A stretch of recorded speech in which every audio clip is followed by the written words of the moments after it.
Hey there folks, welcome to Spectrum Pulse. We talk about music, movies, art, and culture.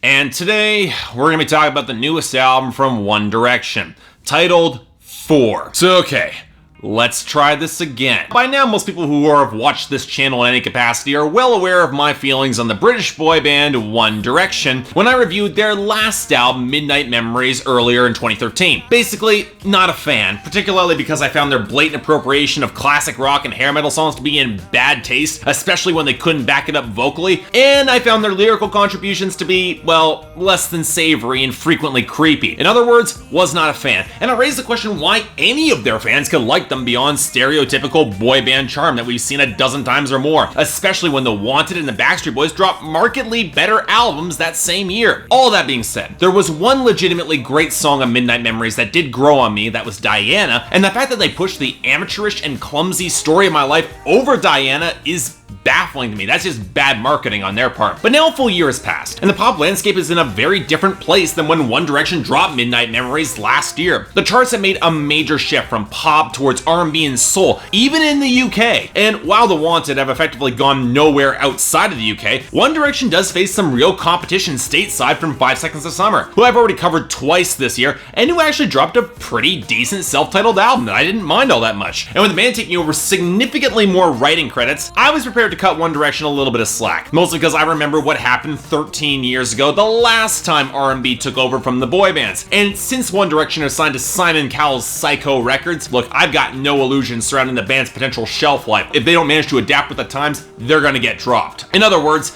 I was inclined to be somewhat charitable when I checked out their newest album titled 4. Did it manage to surprise me? Well, okay, honestly, while I wouldn't go that far, 4 by One Direction is actually pretty decent, and that's a pleasant enough discovery, which it did leave me a little bit annoyed if I'm being honest. I mean, come on, it always gives me a lot of material to talk about when One Direction manages to piss me off, and really, this album didn't do that. In fact, it did show a few very measurable improvements since Midnight Memories in many of the areas that did matter the most. And yet at the same time, this is an album that feels just a little bit anonymous, almost a little by the numbers for me, trying to burrow down to the simplest possible formula to make One Direction's songs work. And at the same time, some of the flavor of their absolute best material has kind of fallen away. In other words, it's a decent record, mid-average, but nothing all that special. So okay, let's start with the band themselves. And I will say, they're getting to be stronger and more distinctive vocalists as they get older, and they aren't really called upon to humiliate themselves by stepping that far outside their vocal range like on Midnight Memories. In other words, I can actually tell them apart more now, with Zayn and Niall still remaining the standouts, and Liam becoming a lot more of an emotive and potent vocalist. And on the best tracks of this album, they've finally begun to improve some of their harmonic arrangements beyond sheer volume and a lot of energy, which of course proves to be another big asset for them, at least as a pop band. And with songs like Night Changes, Spaces, and especially Fireproof, I wish that this album had more of the patience and restraint to really show off some of the vocal arrangements more, because I'm being honest here, they're actually pretty good. I didn't mind them. And that's where we arguably run into the biggest problem with this record right out of the gate, that being the instrumentation and the production. Now, One Direction have never been subtle, especially by boy band standards, and the instrumentation hammers this home with some of the loudest, heaviest, most lumbering compositions to date, fitting straight into the percussion-heavy modern pop scene without any issues. And in typical One Direction fashion, it's so painfully obvious where their influences are, it stops being funny. Although on this record, I'd argue they've done a marginally better job incorporating them and modernizing them for their sound. In this case, a lot of the callbacks are to mostly 80s pop music, specifically the material of acts like Duran Duran, Wham, or even a little bit of post-Peter Gabriel Genesis, or from the acts that have drawn a lot from the 80s this year, like the Neon Trees, Arkells, and especially Bleachers. And while you get Mumford & Sons' tracks like Ready to Run, or the obviously written by Ed Sheeran song 18, the majority are aiming to blend the sweeping melodies of 80s pop with a lot of modern heaviness to somewhat mixed results. Most of this is an issue with synth choices, layering, and production. As much as I dug the piano melody that opens up Steal My Girl, the abuse of pitch correction and marginalizing of the melody beyond these fluttering guitar rhythms and choppy vocal leads kills a lot of the real impact for me, especially considering that's a song that's screaming for a key change and the end of the bridge that never really comes. And most of this production inconsistency comes from attempts to amp up the dance vibe of these songs. The oscillating synth on Where Do Broken Hearts Go, the squealing squealing synth, noisy drums, and messy vocal production on Girl Almighty that really squandered some good guitar texture. Really, the guitars actually sound pretty good all across this album. The sheer overmixed and muddy sound of No Control and Clouds, and the two obvious similarities between Stockholm Syndrome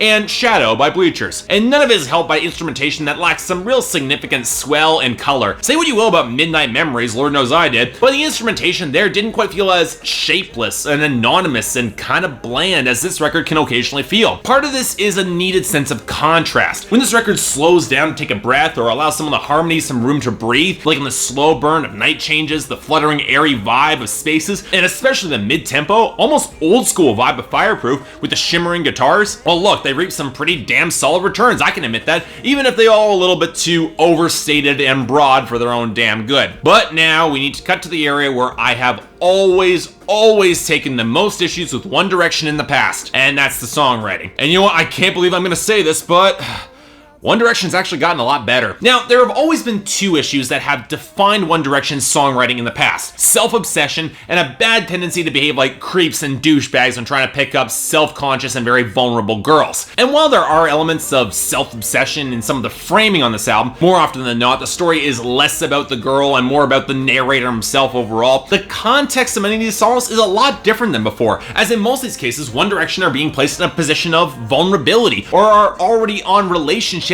on some of these songs. Hell, for as unnecessarily defensive and possessive as they come across on Steal My Girl, dude, she doesn't belong to you, she's done nothing in the song to imply that she's leaving, and you even got a solid relationship with her parents. Dude, you're fine here. The sentiment is better than on previous tracks like What Makes You Beautiful or Little Things. In fact, there are significant chunks of songs on this album where the narrator is simply smitten to the point of cluelessness, like on Ready to Run, Girl Almighty, Fool's Gold, and especially Stockholm Syndrome. The last of which doesn't exactly get a pass from me here, because even in hyperbolic Young Love, there's no excuse to romanticize Stockholm Syndrome. Granted, they also get a little bit too silly for their own damn good. No Control is so obviously a song about morning wood, and yet it's so ridiculously chipper that you'd honestly think they've never had sex before. Which, honestly, considering how broad some of these tracks are, it's a consistent tonal problem with this record just being too relentlessly and exaggerated peppy and over the top. I'm sorry, some of these songs require a little bit more subtlety. But it's where the songs opt for a little bit more complexity is where this album starts to get interesting for me. Where Do Broken Hearts Go is a case where our narrator blew a relationship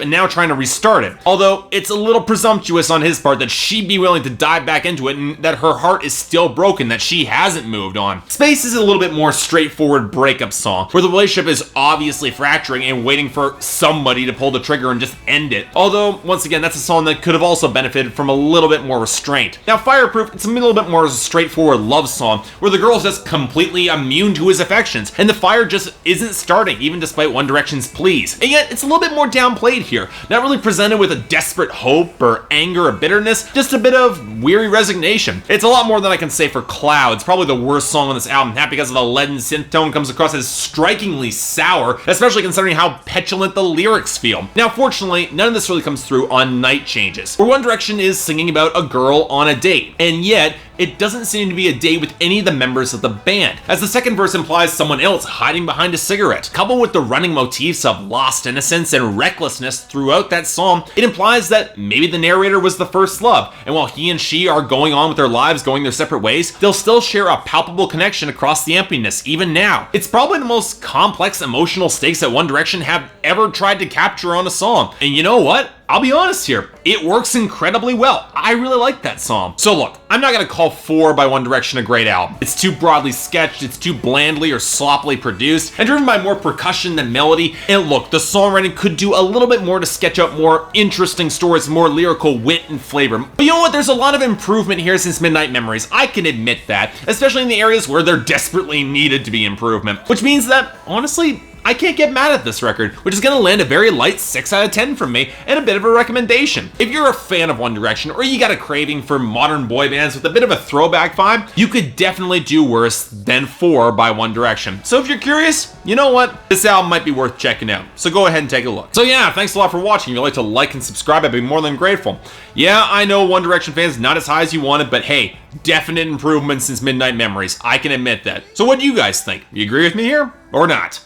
If there's anything else I might be able to do to improve my presentation, or any other albums coming up that you want me to take a look at, I'd be more than happy to give them a listen. Yes, I'm going to be covering Pink Floyd sometime later this week, so you can stop asking. Until then, I'm Mark, you're watching Spectrum Pulse, and I'll see you next time.